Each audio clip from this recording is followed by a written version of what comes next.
Gunung Hitam, kutukan yang terlupakan. Di ujung desa terpencil, berdirilah sebuah gunung yang dikenal sebagai Gunung Hitam. Namanya bukan tanpa alasan.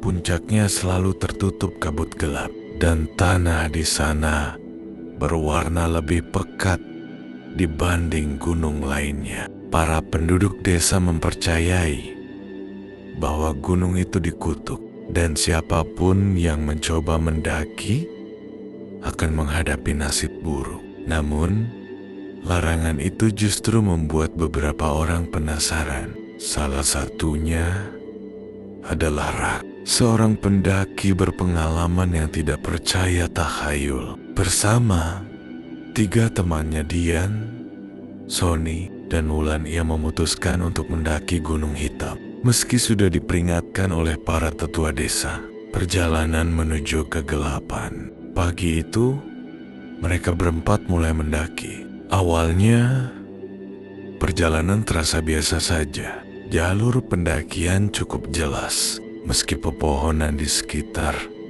tampak lebih lebat dari gunung lain yang pernah mereka daki. Namun, keanehan mulai terjadi setelah mereka mencapai ketinggian tertentu. Udara menjadi lebih dingin dari yang seharusnya, dan kabut mulai turun meski belum sore. Wulan, yang paling sensitif di antara mereka, merasa ada sesuatu yang mengawasi.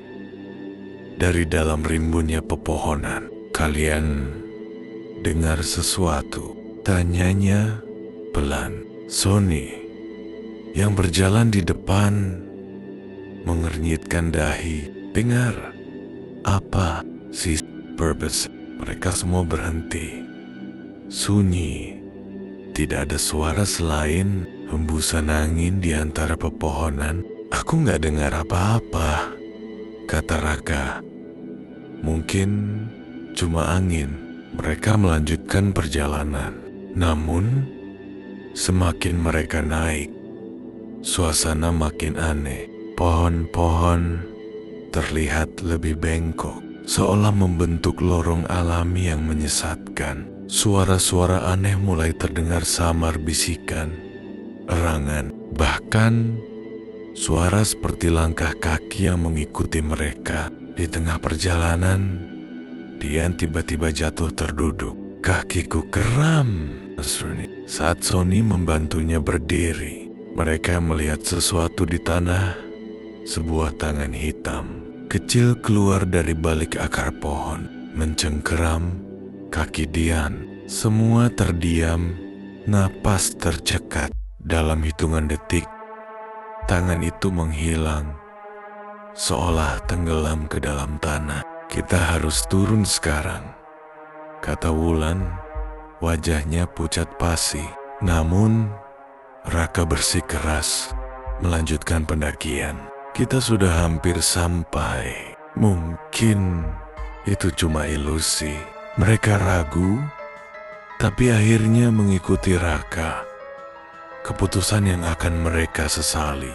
Puncak kematian. Saat mereka akhirnya mencapai puncak, kabut semakin tebal hingga mereka hampir tidak bisa melihat sekeliling. Udara begitu dingin, membuat napas mereka membentuk uap putih.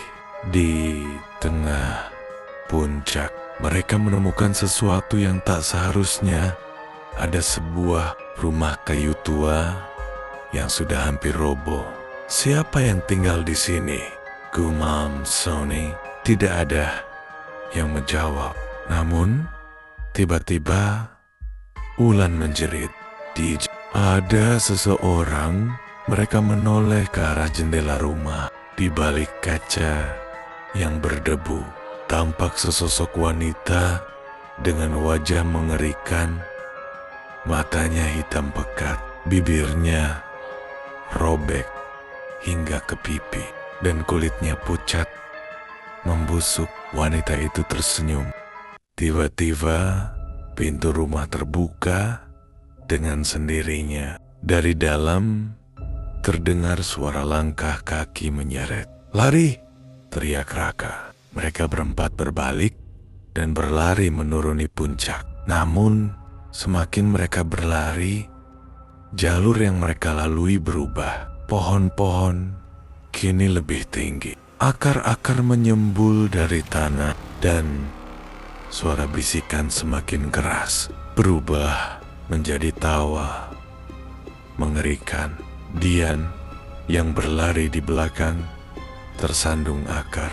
Saat ia mencoba bangkit, tangan-tangan hitam mencengkeram tubuhnya, menyeretnya ke dalam tanah. Dian, Raka mencoba menariknya, tapi tangan-tangan itu terlalu kuat, hanya menyisakan tanah hitam yang berdenyut seolah bernapas. Mereka bertiga terus berlari, kehilangan arah, namun tiba-tiba mereka kembali ke puncak, seolah gunung ini tidak ingin melepaskan mereka. Kutukan yang abadi di depan mereka. Rumah tua itu masih berdiri, tapi kali ini pintunya sudah terbuka lebar, menampakkan kegelapan di dalamnya. Lalu, satu persatu, sosok-sosok bermata hitam keluar dari dalam rumah. Beberapa tampak seperti pendaki yang pernah hilang, sementara lainnya terlihat seperti penghuni dari dunia lain. Sony dan Wulan jatuh terduduk, gemetar, ketakutan. Raka berusaha berpikir, tapi tubuhnya terasa berat, seolah sesuatu menekan jiwanya. Wanita mengerikan dari jendela kini berdiri di depan mereka, dengan suara yang seperti ribuan jeritan bercampur menjadi satu. Ia berkata, "Kalian adalah bagian dari gunung ini sekarang." Jalap. Ishak, penduduk desa, menemukan tas dan peralatan pendakian mereka di kaki gunung, tapi tubuh mereka tidak pernah ditemukan. Sejak hari itu, setiap kali ada orang yang mendekati puncak Gunung Hitam, mereka akan mendengar bisikan-bisikan aneh. Beberapa bahkan mengaku melihat bayangan pendaki yang tersesat menatap mereka dengan mata hitam kosong. Gunung itu tidak pernah ingin dilewati. Gunung itu memilih siapa yang boleh pergi dan siapa yang akan tetap tinggal. Dan bagi yang sudah menjadi bagiannya, mereka tidak akan pernah bisa kembali.